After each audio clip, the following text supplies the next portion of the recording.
কে আপনি? আর আমার অনুমতি ছাড়াই আমার বাড়িতে কেন থাকছেন?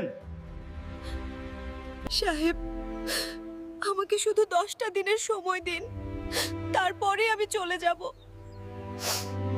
বন্ধুরা, আজকের গল্পটা এক কোটিপতি মানুষকে নিয়ে, যিনি তার প্রয়াত স্ত্রীর স্মৃতি আঁকড়ে বাঁচতে নিজের পুরনো হাভেলিতে ফিরে এসেছিলেন। কিন্তু সেখানে এসে তিনি মুখোমুখি হন এক অসহায় বিধবা মায়ের, যে তার 2 সন্তানকে নিয়ে লুকিয়ে সেই বাড়িতে আশ্রয় নিয়েছিল। এরপর সেই কোটিপতি যা করলেন তা মানবতার এক উজ্জ্বল দৃষ্টান্ত হয়ে রইল।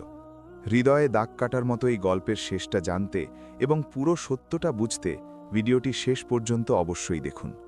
দুপুরের কড়া রোদে আদিত্য চৌধুরীর কালো এসইউভি যখন কাঁচা রাস্তা পেরিয়ে শান্তিনীরের মূল ফটকের দিকে মোড় নিল, তখন পেছনের উড়ন্ত ধুলোর মেঘ দৃশ্যপটকে ঝাপসা করে দিল। গাড়ির ইঞ্জিনের গুরুগম্ভীর শব্দ সেই নিঝুম গ্রামের নীরবতায় এক অদ্ভুত আলোড়ন তুলছিল, ঠিক যেমন আদিত্যর মনের ভেতরেও আবেগের ঝড় বইছিল। এই হাভেলিটি শুধু ইট পাথরের তৈরি কোনো দালান ছিল না, এটি ছিল তার প্রয়াত স্ত্রী নন্দনীর স্বপ্নের সেই আশ্রয়স্থল, যা এখন শুধুই স্মৃতির এক নীরব জাদুঘরে পরিণত হয়েছে। 5 বছর আগে তিনি এটি নন্দনীর জন্য কিনেছিলেন, যে শহরের কোলাহল থেকে দূরে এখানে এক সাদামাটা জীবন কাটাতে চেয়েছিল। কিন্তু ভাগ্যের লিখন ছিল অন্যরকম। 2 বছর আগে এক সড়ক দুর্ঘটনায় নন্দনী তাকে ছেড়ে চলে যায়, আর তখন থেকেই এই বাড়িটি আদিত্যর কাছে এক পবিত্র তীর্থস্থানের মতো হয়ে উঠেছিল, যেখানে তিনি কেবল তার স্ত্রীর মৃত্যুবার্ষিকীতে একান্তে সময় কাটাতে আসতেন। গাড়ি থেকে নামতেই আদিত্য এক দীর্ঘশ্বাস নিলেন। আশা ছিল এখানকার নির্জন বাতাস তার ভারাক্রান্ত মনকে কিছুটা শান্তি দেবে, কিন্তু যেই না তার নজর হাভেলির মূল ফটকের উপর পড়ল, তার পা থমকে গেল। এ কি? অবিশ্বাসে ভরা একটি প্রশ্ন তার ঠোঁট থেকে বিড়বিড় করে বেরিয়ে এলো। যে লোহার গেটটিকে তিনি জং ধরা আর বিবর্ণ অবস্থায় ফেলে গিয়েছিলেন, সেটি এখন তাজা ময়ূরপঙ্খী নীল রঙে জ্বলজ্বল করছে, ঠিক সেই রং যা নন্দিনীর ভীষণ প্রিয় ছিল। আদিত্যর কপালে ভাঁজ পড়ল। যেখানে বুনো ঝোপঝাড় আর আগাছা থাকার কথা ছিল, সেখানে এখন পরিপাটি করে ছাটা সবুজ ঘাস আর গাঁদা ফুল ফুটে আছে। হাভেলির জানালাগুলো, যা ধুলোর মোটা আস্তরণে ঢাকা থাকার কথা, তার রোদে ঝকঝক করছে। এক অদ্ভুত শিহরণ তার শরীরে খেলে গেল। তবে কি কেউ তার অনুমতি ছাড়াই তার স্মৃতির এই মন্দিরে প্রবেশ করেছে? রাগ আর কৌতূহল মেশানো এক অনুভূতি নিয়ে আদিত্য গেটটি ধাক্কা দিলেন। ভারে লোহার গেটটি কোনো ক্যাঁচ ক্যাঁচ শব্দ ছাড়াই খুলে গেল, যেন কেউ সম্প্রতি এর কবজায় তেল দিয়েছে। ভেতরে পা রাখতেই তিনি শিশুদের খিলখিল হাসির শব্দ শুনতে পেলেন। এই শব্দ এতই জীবন্ত ছিল যে আদিত্যর মনে হল তিনি হয়তো কোনো স্বপ্ন দেখছেন। তিনি দ্রুত পায়ে বারান্দার সিঁড়ি বেয়ে উঠলেন এবং খোলা সদর দরজায় এসে থমকে দাঁড়ালেন। সামনের দৃশ্য দেখে তার পায়ের তলা থেকে মাটি সরে গেল। তার বিলাসবহুল বৈঠকখানায়, যেখানে নিস্তব্ধতার রাজত্ব করার কথা, সেখানে জীবন স্পন্দিত হচ্ছে। একটি ছোট মেয়ে রিয়া হাতে একটা পুরনো পুতুল নিয়ে সোফার চারপাশে দৌড়দৌড়ি করছে। মেঝেতে পাতা কার্পেটের ওপর এক ছোট্ট শিশু বুবুন হামাগুড়ি দিচ্ছে, আর সেখানে সোফার পাশে দাঁড়িয়ে এক যুবতী মহিলা সুমিত্রা ধোয়া কাপড় ভাঁজ করছে। ঘরের ভ্যাপসা বাতাসের বদলে সদ্য রান্না করা খাবার আর আগরবাতির হালকা সুবাস ছড়িয়েছিল। আদিত্যর জুতোর শব্দ শুনে সুমিত্রা মাথা তুলল। তার চোখে এক মুহূর্তের জন্য স্বস্তি ছিল, যা আদিত্যকে দেখামাত্রই গভীর ভয়ে পরিণত হল। তার হাত থেকে কাপড়ের ঝুড়িটি পড়ে গেল এবং সাদা কাপড়গুলো মেঝেতে ছড়িয়ে পড়ল। আপনি কে? আদিত্যর গলায় কঠোরতা ছিল, যা তার ভেতরের বেদনা লুকানোর চেষ্টা করছিল। আর আপনি আমার বাড়িতে, আমার ব্যক্তিগত সম্পত্তিতে কি করছেন? সুমিত্রার মুখ বেদনায় ফ্যাকাশে হয়ে গেল। সে কাঁপতে কাঁপতে হাত জোড় করে তোতলামি করে এগিয়ে এলো। মাফ করে দিন সাহাব, আমি সব বুঝিয়ে বলছি। আদিত্যর রাগ তখন চরমে। তিনি এখানে শান্তি খুঁজতে এসেছিলেন, নিজের স্ত্রীতে স্মৃতি ডুব দিতে, কিন্তু এখানে তো কোনো এক অপরিচিতা তার দুনিয়া দখল করে নিয়েছে। কি বোঝাবেন আপনি? এটা সোজাসুজি অবৈধ প্রবেশ বা ট্রেসপাসিং। আমাকে এখনই পুলিশ ডাকতে হবে। পুলিশের নাম শুনতেই রিয়া দৌড়ে গিয়ে তার মায়ের আঁচলের পেছনে লুকিয়ে পড়ল এবং ছোট্ট বুবুন জোরে জোরে কাঁদতে শুরু করল। সুমিত্রার চোখ দিয়ে জল গড়িয়ে পড়ল। সে হাঁটু গেড়ে বসে পড়ল, যেন জীবন তাকে আগেই বহুবার নিচে নামিয়েছে। না সাহাব, প্লিজ পুলিশ ডাকবেন না। সুমিত্রা অনুনয় করল। তার কণ্ঠে এক মায়ের অসহায়ত্ব ফুটে উঠল। আমার স্বামী মারা গেছেন, কাজ চলে গেছে। বাড়িওয়ালা আমাদের বৃষ্টির মধ্যে ঘর থেকে বের করে দিয়েছিল। আমাদের যাওয়ার কোনো জায়গা ছিল না। এই হাবেলিটি বছরের পর বছর বন্ধ ছিল। আমি ভেবেছিলাম মাত্র কয়েকটা দিন, যতক্ষণ না আমি অন্য কোনো ছাদ খুঁজে পাই। তার কথাগুলো আদিত্যর কানে বাজছিল, কিন্তু তার হৃদয় তখনও কঠিন ছিল। তখনই মায়ের পেছনে লুকিয়ে থাকা ছোট্ট রিয়া ধীর গলায় জিজ্ঞাসা করল, মা, আমরা কি আবার ওই পুলের নিচে গিয়ে ঘুমাবো? আবার এই একটি শব্দ আদিত্যর হৃদয়ে হাতুড়ির মতো আঘাত করল। হঠাৎ তার চোখের সামনে নন্দিনীর মুখ ভেসে উঠল। নন্দিনী, যে সবসময় বলতো ঘর দেয়াল দিয়ে নয়, তাতে থাকা মানুষ দিয়ে তৈরি হয়, এবং যে কোনো অসহায়কে খালি হাতে ফেরাতো না। আদিত্য তার মুষ্টি শক্ত করলেন এবং এক মুহূর্তের জন্য চোখ বন্ধ করলেন। যখন তিনি চোখ খুললেন, তার রাগ কিছুটা হলেও গলে গিয়েছিল, কিন্তু বেদনা তখনও সেখানেই ছিল। তুমি জানো এটা অপরাধ, সুমিত্রা? আদিত্য নিজের গলা সংযত করতে করতে বললেন। জানি সাহাব, কিন্তু আমার বাচ্চাদের খিদে আর শীত আমাকে অপরাধী বানিয়ে দিয়েছে। আমাকে শুধু 10টা দিন দিন, আমি কথা দিচ্ছি আমরা একদম চুপচাপ থাকব। আপনি টেরও পাবেন না যে আমরা এখানে আছি। আদিত্য একবার সেই নীল গেটের দিকে তাকালেন, তারপর পরিচ্ছন্ন ঘর এবং শেষে সেই অসহায় মায়ের দিকে।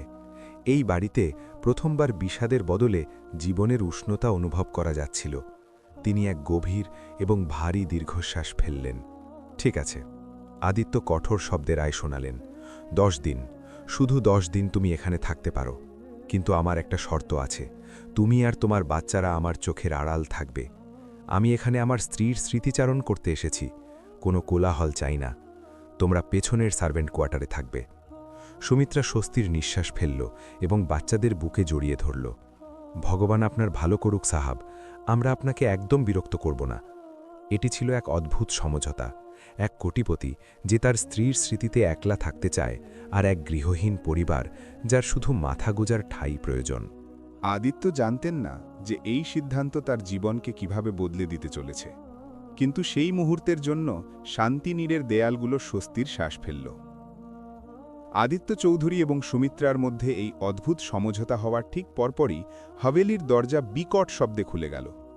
এই অপ্রত্যাশিত শব্দ এতটাই তীব্র ছিল যে আদিত্য আর সুমিত্রা দুজনেই চমকে উঠলেন এবং তাদের মুহূর্তের স্বস্তি ভেঙে গেল। দরজায় দাঁড়িয়েছিল শান্তিনীড়ের বহু পুরনো কেয়ারটেকার হরিপদ, যার মুখ ক্রোধ আর বিস্ময়ে লাল হয়েছিল। তার পেছনে গ্রামের এক যুবকও সন্দেহের দৃষ্টিতে উকি মারছিল। সাহাব, হরিপদ বৈঠকখানায় পা রাখতেই চিৎকার করে বলল। তার গলায় অপমান এবং নিজের অধিকার ছিনিয়ে নেওয়ার এক অদ্ভুত মিশ্রণ ছিল। সে বছরের পর বছর ধরে নিজেকে এই হাভেলির মালিক ভাবার ভ্রম পুষে রেখেছিল, আর এখন অনধিকার প্রবেশকারী এক মহিলাকে মালিকের সামনে দাঁড়িয়ে থাকতে দেখে তার অহংকার জ্বলে উঠেছিল। এসব কি? এই মহিলা আর এর বাচ্চারা? আমি একে বাইরে থাকতে বলেছিলাম। আমি একে সতর্ক করেছিলাম যে এই হাভেলি মালিকের। এ নিশ্চয়ই আমার চাবি চুরি করেছে বা তালা ভেঙে। সুমিত্রা, যে তার ছেলে বুবুনকে বুকের সাথে শক্ত করে ধরে রেখেছিল আর রিয়াকে নিজের পুরনো শাড়ির আঁচলে লুকিয়েছিল, ভীত হয়ে আদিত্যর দিকে তাকাল। তার চোখ নীরবে আদিত্যর কাছে সাহায্যের ভিক্ষা চাইছিল। হরিপদ না থেমে নিজের কথা জোরে জোরে বলে যেতে লাগল। এরা চোর সাহাব, আমি শুনেছি এ বিধবা এবং শহরে গৃহহীন ছিল। আপনি একে এখান থেকেই পুলিশের হাতে তুলে দিন, এ সম্পত্তি দখল করে নেবে। হরিপদর চড়া গলা শুনে আদিত্য নিজের মাথায় একটা চাপ অনুভব করলেন। এটা সেই একই মানসিক চাপ যা এড়াতে তিনি শহরের ব্যস্ততা ছেড়ে এখানে নন্দিনীর স্মৃতিতে একান্তবাস খুঁজতে এসেছিলেন।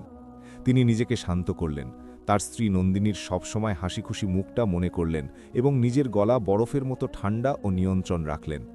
হরিপদ, আদিত্য শান্ত কিন্তু গম্ভীর স্বরে বললেন। তিনি ইচ্ছাকৃতভাবে প্রতিটি শব্দ ধীরে উচ্চারণ করলেন, যাতে হরিপদ তার অধিকার স্পষ্টভাবে বুঝতে পারে। এটা আমার বাড়ি এবং আমি এখানে আছি। আমাকে পুলিশ ডাকার দরকার নেই। তুমি এটা বুঝে নাও যে সুমিত্রা এবং তার বাচ্চারা 10 দিনের জন্য আমার মেহমান। মেহমান সাহেব, আপনি কি বলছেন? এটা এটা আমার সিদ্ধান্ত।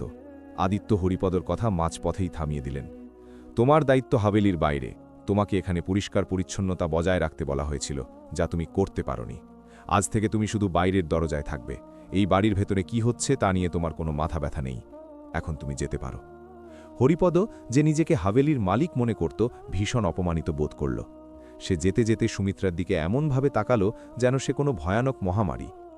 ঠিক আছে সাহেব, সে বিড়বিড় করতে করতে বলল, কিন্তু আমি আপনাকে বলে দিচ্ছি, এর চরিত্র ভালো নয়। গ্রামে সবাই বাইরে যাও।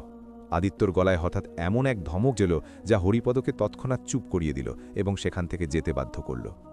হরিপদ চলে যাবার পর হাভেলিতে একদম পিনপতন নীরবতা নেমে এলো। বুবুন তখনও ফুপিয়ে কাঁদছিল। সাহেব, সুমিত্রা দরাজ গলায় বলল, আপনি আপনি আমার প্রাণ বাঁচালেন। আমি আপনার কাছে কৃতজ্ঞ থাকব। আদিত্য চোখ বন্ধ করে নিলেন। চাপ কমানোর জন্য এক মুহূর্ত বিশ্রাম নিলেন। আমি কারোর প্রাণ বাঁচাইনি সুমিত্রা। তিনি চোখ খুলে সুমিত্রার পাশে ছড়িয়ে থাকা কাপড়গুলোর দিকে তাকালেন। আমি নিজেকে এবং এই বাড়িকে ঝামেলা থেকে বাঁচিয়েছি। আর শোনো, তিনি জোর দিয়ে বললেন, আমি এখানে নন্দিনীর স্মৃতিতে থাকতে এসেছি। আমি পূর্ণ শান্তি চাই। কোনো শব্দ, কোনো ঝামেলা আমি সহ্য করব না।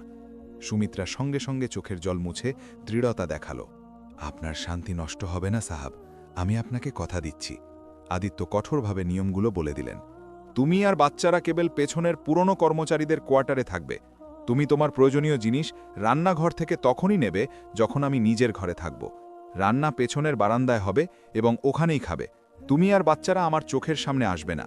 তিনি সুমিত্রার হাতে একটা ছোট ভাঙা মাটির খেলনা দেখলেন, যা ঠিক তেমনই ছিল যেমনটা নন্দিনী একসময় কিনেছিল। তার মনে হলো এই ভাঙা খেলনাটিতে তার স্ত্রীর সরল হাসি লুকিয়ে আছে। কাল থেকে তিনি কঠোরতা ফিরিয়ে এনে সতর্ক করলেন, তুমি তোমার সীমা জানবে। যদি সামান্যও নিয়ম ভাঙে তবে আমি না ভেবেই পুলিশ ডাকব। আমরা নিয়ম ভাঙব না সাহাব, সুমিত্রা প্রায় ফিসফিস করে বলল। আদিত্য ওপরে তার বড় ধুলোহীন বেডরুমের দিকে চলে গেলেন। দরজা বন্ধ করার আগে তিনি ঘুরে তাকালেন। সুমিত্রা, রিয়া এবং বুবুন তখনও সেখানেই দাঁড়িয়েছিল, তার একাকিত্বের মাঝে জীবনের এক অপ্রত্যাশিত স্পর্শ। দরজা বন্ধ করে অন্ধকার ঘরে আদিত্যের চোখ ভিজে উঠল। তিনি নন্দিনীর ছবির দিকে তাকালেন, যে সবসময় তাকে দয়ালু হওয়ার পরামর্শ দিত।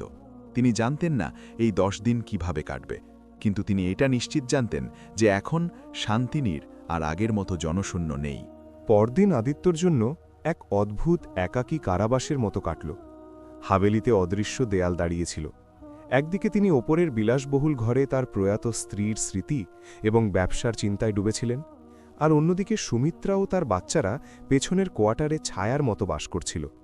সূর্য ডুবতে শুরু করল এবং হাভেলিতে এক ধীর চাপা গুঞ্জন শোনা যাচ্ছিল। সিঁড়ি দিয়ে নামার সময় আদিত্য নিচে থেকে গরম ডাল রুটির হালকা সুবাস পেলেন। এই সুবাস নন্দিনীর হাতের রান্নার কথা মনে করিয়ে দিচ্ছিল, যা তার পেটে মোচড় দিয়ে উঠল।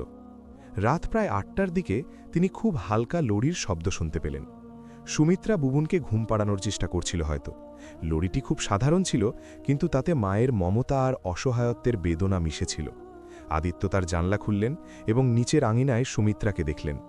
সে এক কোণার বসেছিল, যেখানে সে বাচ্চাদের জন্য একটা ছোট খাটিয়া পেতেছিল। আদিত্য হঠাৎ অনুভব করলেন যে তার একাকিত্ব আর বিষাদের তুলনায় সুমিত্রার সংগ্রাম অনেক বেশি বাস্তব। তিনি শুধু তার স্ত্রীর মৃত্যুতে শোক করছেন, অথচ সুমিত্রাকে নিজের বেঁচে থাকার লড়াই নিজেকেই লড়তে হচ্ছে। রাত প্রায় 10টার দিকে আদিত্যর তৃষ্ণা পেল। তিনি ধীরে ধীরে সিঁড়ি দিয়ে নামলেন, এই ভয়ে পাছে সুমিত্রা বা বাচ্চারা জেগে না যায়। রান্নাঘর পরিষ্কার ছিল এবং মাটির চুলো থেকে ধীম আঁচের রান্নার গন্ধ আসছিল। জল খেয়ে তিনি যেই ফিরতে যাবেন, হঠাৎ দেখলেন সুমিত্রা রান্নাঘরের দরজায় দাঁড়িয়ে। সেও জল নিতে এসেছিল হয়তো। দুজনেই একে অপরের সামনে থমকে দাঁড়ালেন। তাদের মাঝে নীরবতার এক অদ্ভুত অস্বস্তি ছিল। সাহাব, সুমিত্রা ফিসফিস করে বলল, তুমি এখানে কি করছো? আদিত্য কঠোরতা দেখানোর চেষ্টা করলেন। মাফ করবেন সাহাব, আমি জল নিতে এসেছিলাম। বুবুন জেগে গিয়েছিল আর সে তার কথা শেষ করল না, এই ভয়ে যে আদিত্য রেগে যাবেন। আদিত্য দেখলেন তার হাতে একটা পুরনো ভেজা কাপড়। ওটা কি? তিনি জিজ্ঞেস করলেন। সুমিত্রা ইতস্তত করল এবং বেদনা ও লজ্জা জড়িত গলায় ধীরে উত্তর দিল, রিয়া রাতে প্রস্রাব করে ফেলেছিল। আমার কাছে বেশি কাপড় বা ডাইপার নেই, আমি এটা ধুয়ে শুকোচ্ছিলাম। আদিত্যর ক্ষণিকের জন্যে নিজের কোটি টাকার ব্যাঙ্ক অ্যাকাউন্ট আর বিলাসিতা ভরা জীবনের ওপর রাগ হল। তিনি হঠাৎ প্রশ্ন করলেন, তুমি ঠিক আছো? সুমিত্রা অবাক হয়ে ওপরে তাকাল। আমার কোনো অসুবিধা নেই সাহাব। না, আদিত্য বললেন, তুমি এভাবে বাচ্চাদের মানুষ করতে পারো না। তোমার একটা চাকরির প্রয়োজন। পরদিন সকালে যখন সূর্যের আলো শান্তিনীরের বারান্দায় পড়ছিল, আদিত্য নিচে এলেন। তিনি দেখলেন যে মূল বৈঠকখানা পরিষ্কার এবং সুমিত্রা রিয়াকে বোঝাচ্ছে যেন সে জোরে শব্দ না করে। সুমিত্রা যখন আদিত্যকে দেখল, সে তড়িঘড়ি করে একপাশে সরে গেল, যেন কোনো অদৃশ্য দেয়ালের সাথে লেপ্টে আছে। আদিত্য সোজাসুজি তার সামনে গিয়ে দাঁড়ালেন। কাল রাতের ব্যাপারে আমি ভেবেছি, তিনি বললেন। তার গলা গত রাতের তুলনায় একটু কম কঠোর ছিল। 10 দিনে তুমি অন্য ছাদ খুঁজে পাবে না, তোমার একটা চাকরির দরকার। সুমিত্রার চোখ আশা আর অবিশ্বাসে বড় হয়ে গেল। চাকরি সাহাব, এই গ্রামে কে? গ্রামে নয়, আদিত্য বাধা দিয়ে বললেন। আমি তোমাকে চাকরি দেব, তুমি আমার হাভেলির দেখাশোনা করবে, বাচ্চাদের সাথে এখানেই থাকবে। সুমিত্রার বুক দ্রুত ধকধক করতে লাগল। এটা এমন এক আশা ছিল যা সে কখনো কল্পনাও করেনি। কিন্তু সাহাব, আমি তো শুধু ঘরের কাজ জানি, আর আমার সাথে বাচ্চা আছে। এটাই তোমার কাজ হবে, এই বাড়ির যত্ন নেওয়া, যা আমার স্ত্রী স্বপ্ন বলে মনে করত। তুমি এখানে পরিষ্কার করেছ এবং আমার প্রথমবারের মতো মনে হয়েছে যে এই বাড়িটি সত্যিই শান্তিনীর। এই গেটকে রং করেছিল? আমি সাহাব, সুমিত্রা নিচু গলায় বলল। নীল রংটা খুব পুরনো লাগছিল, আর আমি বাজার থেকে রং এনে ওটা রাঙিয়ে দিয়েছি। আদিত্য মাথা নাড়লেন। যে রংটা নন্দিনীর প্রিয় ছিল সেটা সুমিত্রা নিজের কাজের প্রতি ভালোবাসা থেকে বেছে নিয়েছিল। দেখো সুমিত্রা, তিনি তার কথা স্পষ্ট করে বললেন, এটা একটা চাকরি, ভিক্ষা নয়। আমি তোমাকে প্রতি মাসে 5,000 টাকা দেব। তোমাকে বাইরে থেকে আসা প্রত্যেক ব্যক্তি, বিশেষ করে হরিপদর হাত থেকে আমাকে বাঁচাতে হবে। তুমি সরাসরি আমার সাথে কথা বলবে। তুমি এই হাভেলির কেয়ারটেকার। সুমিত্রার কাছে এটা শুধু চাকরি ছিল না, এটা ছিল এক জীবনদান। জল তার গাল বেয়ে পড়তে লাগল। সাহাব, আমি এই উপকার কখনো ভুলব না, কিন্তু আপনি কি সত্যিই আমাকে বিশ্বাস করতে পারেন? আমি এক অচেনা মেয়ে মানুষ। বিশ্বাস নয়, আদিত্য দ্রুত উত্তর দিলেন। এটা ব্যবসা। তুমি আমাকে শান্তি এবং আমার বাড়ির সুরক্ষা দিবে, আমি তোমাকে বেতন আর ছাদ দেব। যদি তুমি আমার সাথে প্রতারণা করো, তবে তোমাকে আর তোমার বাচ্চাদের তখনই এখান থেকে যেতে হবে। তুমি কি এই শর্তে রাজি? সুমিত্রা নিজের চোখ মুছল এবং দৃঢ়ভাবে মাথা নাড়ল। আমি শর্ত মানছি সাহাব, আমি পূর্ণ সততা আর নিষ্ঠার সাথে কাজ করব, সে বলল। আদিত্য তাকে প্রয়োজনীয় জিনিস কেনার জন্য কিছু টাকা দিলেন এবং বললেন যেন সে হরিপদকে জানিয়ে দেয় যে সে এখন এখানেই কাজ করবে। সুমিত্রা চলে যাওয়ার পর আদিত্য তার স্ত্রীর ছবির কাছে গেলেন। দেখো নন্দিনী, তিনি ধীরে বললেন, আমি তোমার জন্য এই বাড়িটিকে বাঁচিয়ে রাখতে এক নতুন ব্যবস্থা করেছি। তার মুখে এক হালকা হাসি ফুটে উঠল, যা 2 বছরে প্রথমবার দেখা গেল। দিন গড়ানোর সাথে সাথে আদিত্যর জীবন এক অপ্রত্যাশিত ছন্দে চলতে শুরু করল। তিনি এখন সকালে তাজা ফুলের গন্ধ এবং সুমিত্রার হাতে তৈরি ইডলির সুবাস পেতেন। তিনি এখনও নিজের বেশিরভাগ সময় ওপরে নিজের ঘরেই কাটাতেন, কিন্তু এখন তিনি নিচে আসতে ভয় পেতেন না। তিনি জানতেন যে সেই শব্দ, যা আগে হাভেলিতে অনুপ্রবেশের মতো মনে হতো, এখন তার রিয়ার খিলখিল হাসি এবং বুবুনের হামাগুড়ি দেওয়ার ধীর মিষ্টি শব্দে পরিণত হয়েছে। এক সন্ধ্যায় আদিত্য নিজের ঘরে কাজ করছিলেন। হঠাৎ তার বুকে তীব্র ব্যথা হলো। এই ব্যথাটা এমন ছিল যা নন্দিনী চলে যাওয়ার পর থেকেই তার হতো। মানসিক চাপ আর একাকিত্বের ব্যথা। তিনি ওঠার চেষ্টা করছিলেন, কিন্তু তার শরীর সায় দিচ্ছিল না। তার ব্রিদিং পাম্প, যা সবসময় তার কাছে থাকত, সেটা টেবিলের দূরে রাখা ছিল। তার গলা দিয়ে শব্দও বের হচ্ছিল না। ঠিক সেই মুহূর্তে সুমিত্রা ওপরে এলো। সে দরজায় টোকা দিল, কিন্তু কোনো উত্তর না পেয়ে দরজা খুলে উঁকি দিল। সে আদিত্যর ঘামে ভেজা, যন্ত্রণাকাতর মুখ দেখতে পেল। এক মুহূর্ত না ভেবে সে ঘরের ভেতরে দৌড়ে এলো। সাহেব, কি হয়েছে? সুমিত্রা চিৎকার করে উঠল। আদিত্য কোনো মতে তার হাত দিয়ে পাম্পের দিকে ইশারা করলেন। সুমিত্রা তৎক্ষণাৎ পরিস্থিতি বুঝে গেল। সে দৌড়ে পাম্প এনে আদিত্যর মুখের কাছে ধরল। সে তাকে সাহারা দিয়ে বিছানায় শুইয়ে দিল এবং শান্ত হওয়ার জন্য ধীরে ধীরে ওম জপ করতে বলল। কিছুক্ষণ পর যখন আদিত্যর শ্বাসপ্রশ্বাস স্বাভাবিক হল, তিনি চোখ খুললেন এবং সামনে সুমিত্রাকে দেখলেন। সে ভয় আর দুশ্চিন্তায় জমেছিল। আপনার কি হয়েছিল সাহেব? সুমিত্রা দবা গলায় জিজ্ঞেস করল। আদিত্য খুব ধীরে উত্তর দিলেন, আমার অ্যারিথমিয়া আছে। মানসিক চাপে আমার হৃৎস্পন্দন অনিয়মিত হয়ে যায়। নন্দিনীর মৃত্যুর পর থেকে। তাই আমি বেশিক্ষণ একা থাকতে পারি না। ডাক্তার বলেছিলেন আমার শান্তি আর কারোর সঙ্গ প্রয়োজন। সুমিত্রার মুখে এখন শুধু করুণা ছিল। সে সাথে সাথে তার পাশে বসে তাকে জল দিল।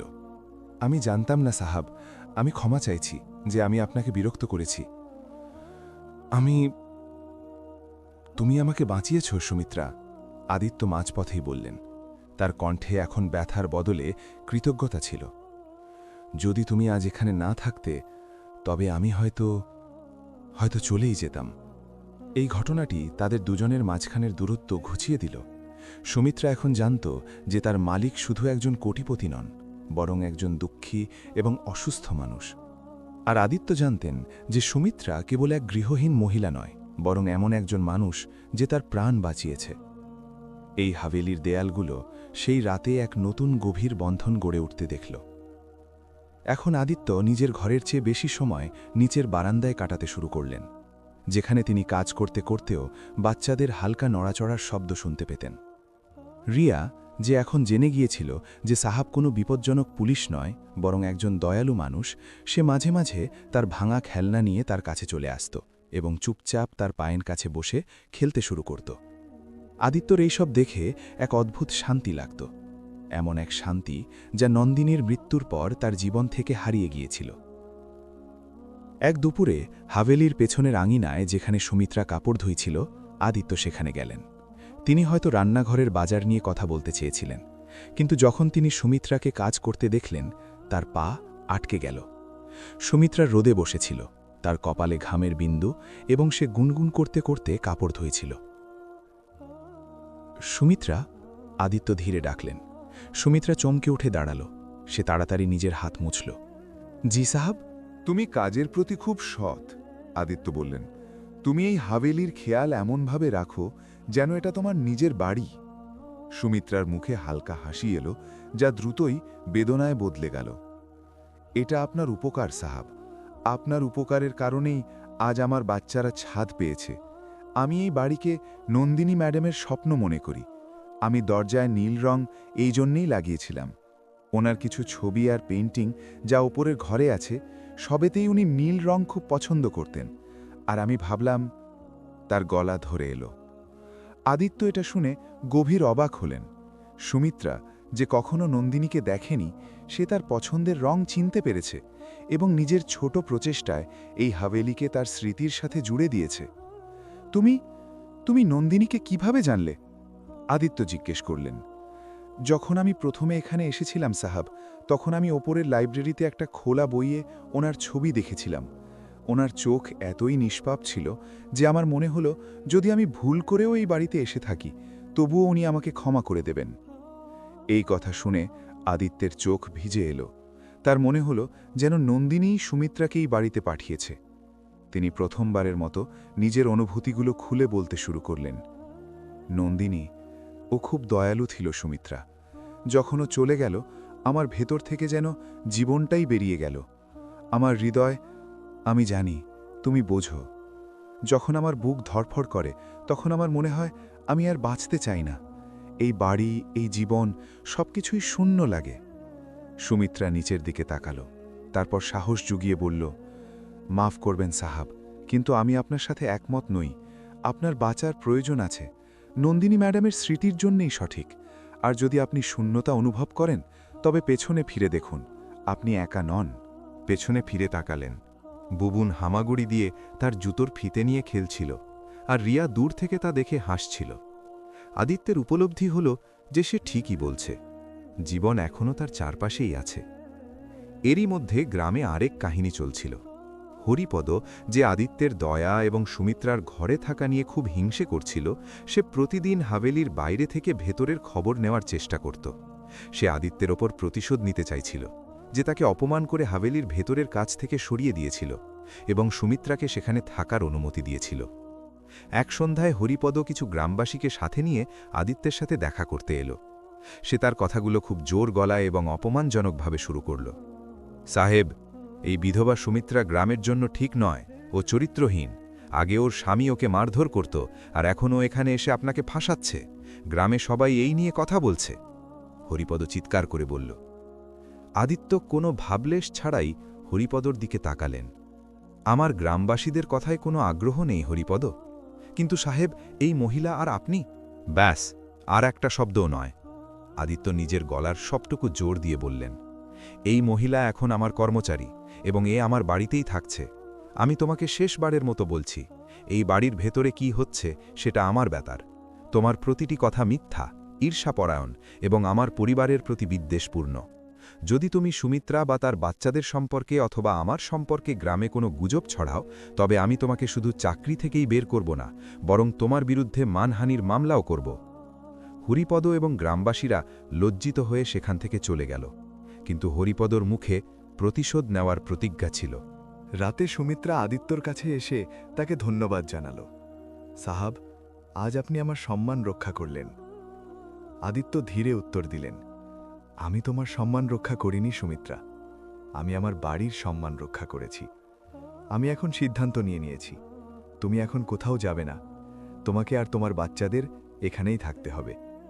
হরিপদকে হাবেলি থেকে বের করে দেওয়ার পর শান্তিনীরের বাতাসে এখন এক নতুন গভীর এবং স্থায়ী প্রশান্তি ছিল। আদিত্য অনুভব করলেন যে তার হৃৎস্পন্দন এখন শুধু শ্বাস নেওয়ার জন্য চলছে না, বরং তা জীবনের সত্যিকারের অর্থের সাথে স্পন্দিত হচ্ছে। তার স্বাস্থ্যেরও উন্নতি হল, কারণ মানসিক চাপ এবং একাকিত্ব এখন সুমিত্রা, রিয়া এবং বুবুনের উপস্থিতিতে দূর হয়ে গেছে। এক সন্ধ্যায় হাবেলির বারান্দায় চাঁদের আলো ছড়িয়ে পড়েছিল। আদিত্য বারান্দার সিঁড়িতে বসেছিলেন এবং সুমিত্রা বাচ্চাদের ঘুম পাড়িয়ে তার কাছে এলো।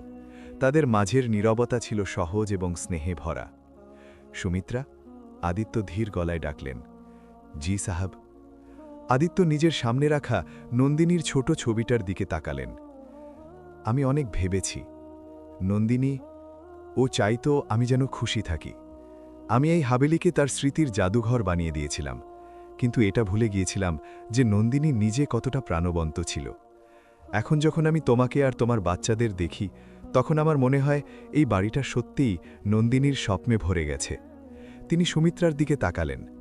তুমি এই বাড়িটাকে আবার জীবন্ত করে দিয়েছ সুমিত্রা, তুমি আমাকেও আবার বাঁচিয়ে তুলেছ।